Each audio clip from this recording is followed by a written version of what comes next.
رسول کریم صلی اللہ علیہ وسلم سے شکایت کی گئی کہ ایک شخص ہے جسے یہ خیال ہوتا ہے کہ نماز میں کوئی چیز یعنی ہوا نکلتی معلوم ہوئی ہے۔ آپ صلی اللہ علیہ وسلم نے فرمایا کہ نماز سے نہ پھرے یا نہ مڑے جب تک آواز نہ سنے یا بو نہ پائے۔ صحیح بخاری حدیث نمبر 137۔ نبی کریم صلی اللہ علیہ وسلم سوئے یہاں تک کہ آپ خراٹے لینے لگے، پھر آپ نے نماز پڑھی، اور کبھی راوی نے یوں کہا کہ آپ صلی اللہ علیہ وسلم لیٹ گئے پھر خراٹے لینے لگے، پھر آپ صلی اللہ علیہ وسلم کھڑے ہوئے، اس کے بعد نماز پڑھی۔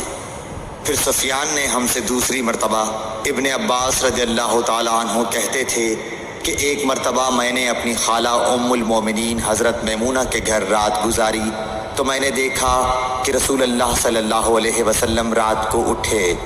جب تھوڑی رات باقی رہ گئی تو آپ صلی اللہ علیہ وسلم نے اٹھ کر ایک لٹکے ہوئے مشکیزے سے ہلکا سا وضو کیا۔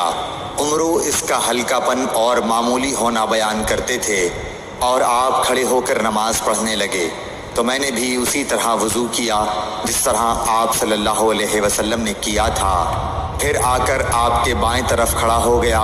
اور کبھی سفیان نے ان یسارہ کے بجائے ان شمالہ کا لفظ کہا، مطلب دونوں کا ایک ہی ہے۔ پھر آپ صلی اللہ علیہ وسلم نے مجھے پھیر لیا اور اپنی داہنی جانب کر لیا، پھر نماز پڑھی جس قدر اللہ کو منظور تھا۔ پھر آپ لیٹ گئے اور سو گئے حتیٰ کہ خراٹوں کی آواز آنے لگی۔ پھر آپ کی خدمت میں مؤذن حاضر ہوا اور اس نے آپ کو نماز کی اطلاع دی۔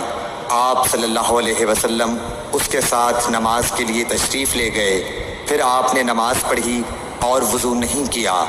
سفیان کہتے ہیں کہ ہم نے عمرو سے کہا، کچھ لوگ کہتے ہیں کہ رسول اللہ صلی اللہ علیہ وسلم کی آنکھیں سوتی تھیں، دل نہیں سوتا تھا۔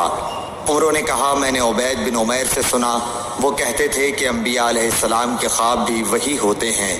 پھر قرآن کی یہ آیت پڑھی، میں خواب میں دیکھتا ہوں کہ میں تجھے ذبح کر رہا ہوں۔